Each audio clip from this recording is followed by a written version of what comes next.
Bonjour à tous et bienvenue dans cette vidéo. Nous allons explorer l'unité d'apprentissage 3 comme un exercice aussi de la matière atelier de projet destiné aux étudiants du Master 1 au département d'architecture G1 et qu'il s'agit de programmation architecturale comme outil de conception et instrument de réflexion en architecture, ou en mettant l'accent sur les points essentiels de son contenu.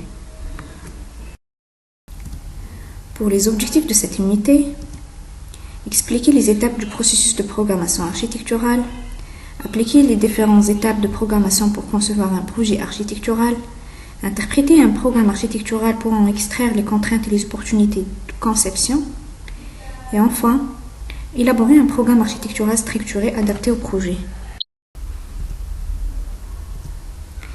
Donc, la programmation architecturale est une étape clé et structurante dans le processus de conception d'un projet architectural. Elle consiste à définir les besoins, les contraintes et les objectifs d'un projet avant même de commencer la conception.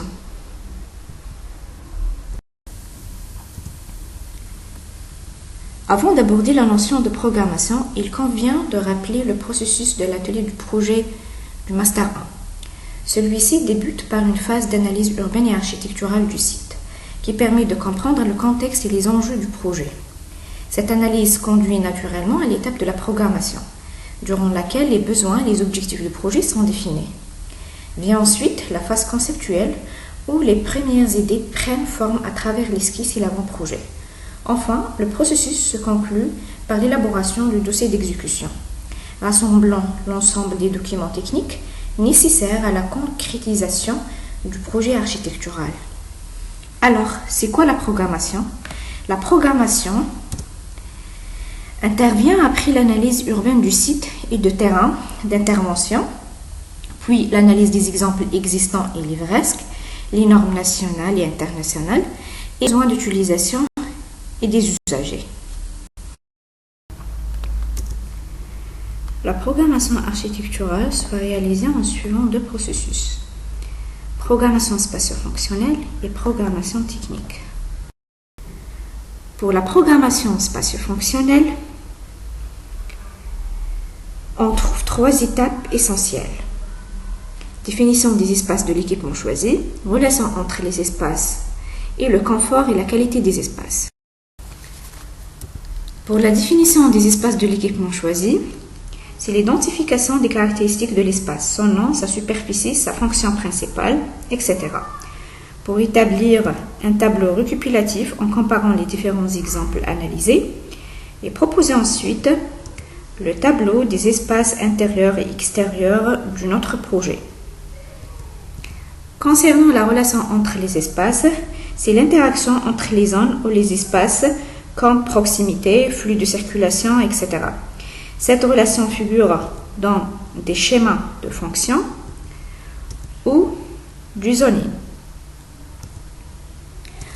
Pour le confort et la qualité des espaces, ceci concerne l'éclairage, ventilation, isolation, ergonomie et accessibilité à l'intérieur de l'espace. Par rapport au programme technique, on distingue quatre étapes: structure et matériaux, système technique, sécurité et accessibilité, performance énergétique et développement durable. Pour structure et matériaux, c'est l'identification de type de structure, matériaux utilisés, les normes de résistance, etc. Pour système technique, comme le chauffage, climatisation et l'électricité. Pour la sécurité et l'accessibilité, il s'agit de savoir les normes d'incendie, sécurité des accès, accessibilité PMR, etc. Et enfin, pour la performance énergétique et développement durable, c'est la détermination des isolations thermiques, consommation énergétique, énergie renouvelable utilisée, gestion des eaux, etc. En ce qui concerne l'exercice pratique, qui pourrait ne prendre une semaine, le rendu sera individuel ou en groupe, pour passer à la deuxième phase d'élaboration et d'exécution du projet. Le travail sera présenté sous forme d'un document PDF, accompagné d'une présentation orale en présentiel, appuyée par un support visuel. L'énoncé de l'exercice: à partir d'un site choisi, d'une superficie de 1000 à 1500 m², une analyse urbaine synthétique devra être développée, des exemples architecturaux devront être comparés afin de proposer en dernier lieu une programmation architecturale argumentée en lien avec une problématique urbaine identifiée, équipement manquant.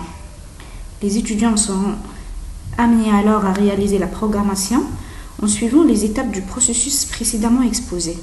Ce travail aboutira à l'élaboration du tableau surfacique, synthétisant les différentes composantes programmatiques de leur projet. En conclusion, la programmation architecturale permet d'orienter efficacement la conception en s'appuyant sur une analyse rigoureuse des besoins. Elle favorise une meilleure communication entre les différents acteurs du projet et garantit une réponse architecturale pertinente, en phase avec les attentes fonctionnelles, techniques et économiques. C'est une démarche indispensable pour assurer la réussite d'un projet architectural réfléchi et durable. En ce qui concerne la bibliographie, il faudrait dire qu'elle n'est pas exhaustive. Elle sera continuellement enrichie au fur et à mesure de notre progression. Nous arrivons à la fin de cette vidéo. Je vous remercie sincèrement d'avoir consacré du temps à sa visualisation. J'espère vivement que cette présentation vous a permis d'avoir un aperçu clair sur l'un des contenus du programme du Master 1 d'atelier de projet. Alors n'hésitez pas à laisser vos commentaires et vos questions.